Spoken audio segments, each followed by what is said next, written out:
بسم الله الرحمن الرحيم. إنا أرسلنا نوحا إلى قومه أن أنذر قومك من قبل أن يأتيهم عذاب أليم. قال يا قوم إني لكم نذير مبين أن اعبدوا الله واتقوه وأطيعون يغفر لكم من ذنوبكم ويؤخركم إلى أجل مسمى إن أجل الله إذا جاء لا يؤخر لو كنتم تعلمون. قال رب إني دعوت قومي ليلا ونهارا فلم يزدهم دعائي إلا فرارا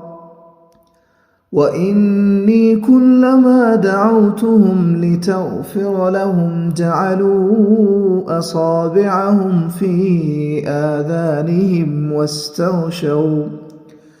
واستغشوا ثيابهم وأصروا واستكبروا استكبارا ثم إني دعوتهم جهارا ثم إني أعلنت لهم وأسررت لهم إسرارا فقلت استغفروا ربكم إنه كان غفارا يرسل السماء عليكم مدرارا ويمددكم بأموال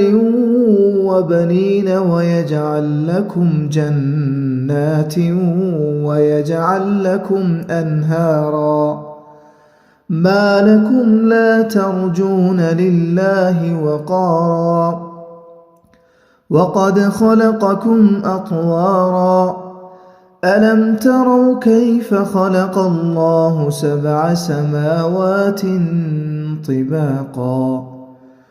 وجعل القمر فيهن نورا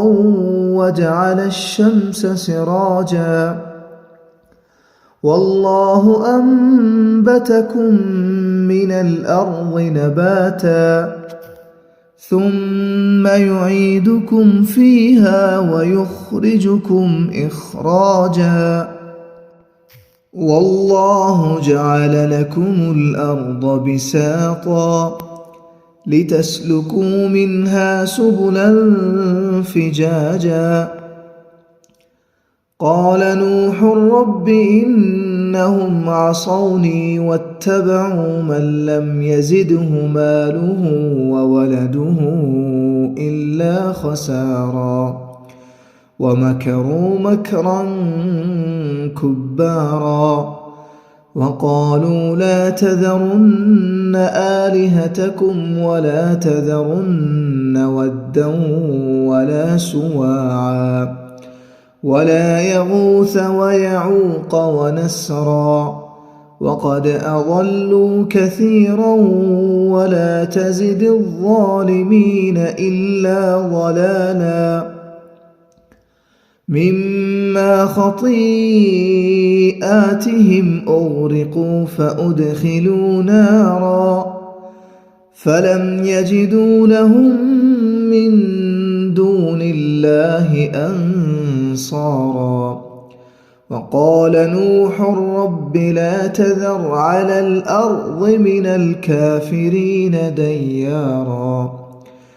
إنك إن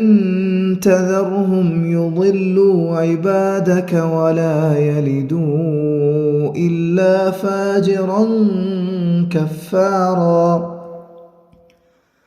رب اغفر لي ولوالدي ولمن دخل بيتي مؤمنا وللمؤمنين والمؤمنات ولا تزد الظالمين إلا تباراً.